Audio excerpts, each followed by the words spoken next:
So you just got a new CO2 regulator, a new CO2 tank, some new soil, a new LED, and you're looking to start a new high-tech tank. So you're brand new to high-tech, trying to dial in your system and trying to figure out the dosage, the fertilizing, and just trying to keep your plants alive. These are some plants that are really great for beginners that are just getting into high-tech. So the term high-tech just basically means you're using high light, CO2, and fertilizers to grow your plants. And there's just certain plants that need all these things. So they just kind of fall under this category anyways. So the list I'm about to give you guys can be subjective. Again, this is my personal opinion. So, it's really subjective. One plant could look nice to one person and another plant could look nice to another person. So again, I think these plants are just easy to get into, especially if you're starting in high tech. So you're browsing online and you see all these beautiful photos of like tanks looking so colorful. Like the only way to achieve something like this is you have to go high tech. Like that's the only way to get these colors. That's the only way to grow some of these plants. So some things I consider while making this list here is one, it's easy to grow. Like, obviously no one wants to buy a plant that's hard to grow and it just dies without the right conditions. Two, it's easy to ship because a lot of these plants that you're going to get is going to be through the mail, and they have to like at least be able to survive like 3 days of shipping because most of the time you'll buy it from either a hobbyist where it's cheaper, or you'll buy it from an online store and they'll do like 2 day shipping, or overnight, but nobody wants to pay overnight. But so like at least they have to do decently in the mail, right? Some plants do horrible in the mail. It's kind of like you roll the dice. Even if it comes the next day, it could die. Sometimes they'll come in like 3 days later and they'll be fine. So it's just kind of you're rolling the dice. So shipping is kind of important in terms of picking some of these plants for beginners. And the last thing is just easy to get, right? Because there's some plants that are just impossible to get, or two, they're just too pricey and it's just way out there, right? So those three things are some of the things I consider while making this list. All right, so the first plant is a Lugia Super Red. Now, this Super Red here, obviously, a lot of people are attracted to color, right? Red is really nice against a green or a black background, and it's really it just pops pretty much. Now, the Super Reds are really common, really cheap, as you can see, is like $6 if you buy them on a bundle here, and they grow really nicely and really easily. Now, depending on when you get the plants, some of them might be immersed, which means they're grown out of the water and then transition into submerge. Try to buy submerge. It's just way easier for the plant to transition because you'll actually see the plant that you're getting versus like if you got it immersed, sometimes it's a completely different looking plant and then you'll have to transition it.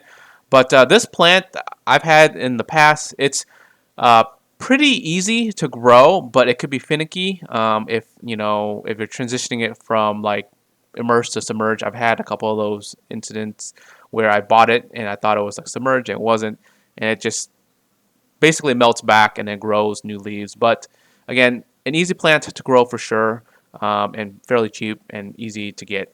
The second plant I'm going to recommend is the Mermaid Weed. Now, the reason why I think this is a pretty cool plant is because of the leaf. Now, if you look at the leaves here, it is kind of jagged.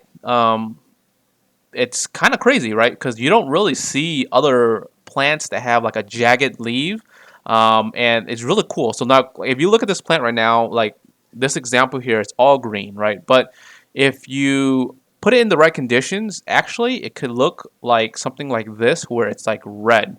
So if you have like highlights and really good nutrients, mainly really highlight, it can turn like an orange red color. I've seen some people grow like their mermaid weed to like just crazy amount of red.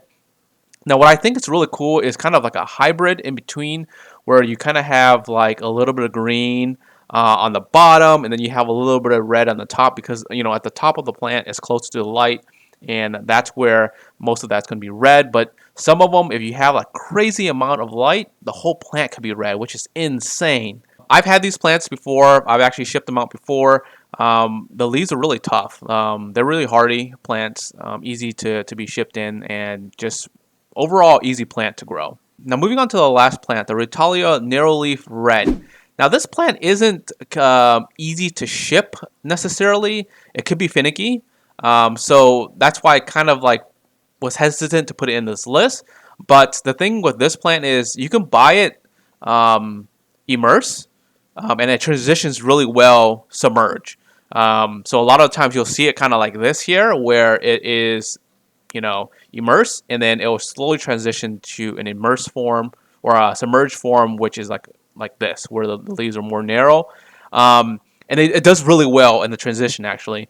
But when you buy it submerged already, there is a risk of it kind of melting back on you. I've had it in the past where I bought it submerged from somebody and it came in real nice, but then putting it into the tank, it started melting back right away. So very finicky.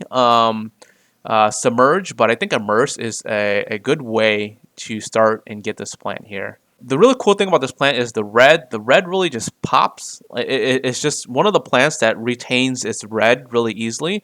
So a lot of the times, plants that are not naturally red, where it has a potential to get red, like for example, like that mermaid weed that I showed you guys, right? Those types of plants take some effort to get to red, but these guys here, they're naturally red, so they'll just be red without having so much light. But if you have like crazy amount of like highlight, the red is just insane. The red is just absolutely gorgeous. I've had these in the past. They like once they establish, they'll grow like crazy. Like they'll just take off. They'll grow like crazy. So it's a very easy plant to start off with. And again, all these three plants that I've listed, easy to grow, easy to get, and for the most part, they're easy to ship depending on the type, submerge or immerse. So there you go. So those are the three plants I recommend for beginners that are just getting to high tech. Once you kind of get, the feel for like how to like dial in your CO2, everything's running right. You have your lights adjusted, your timers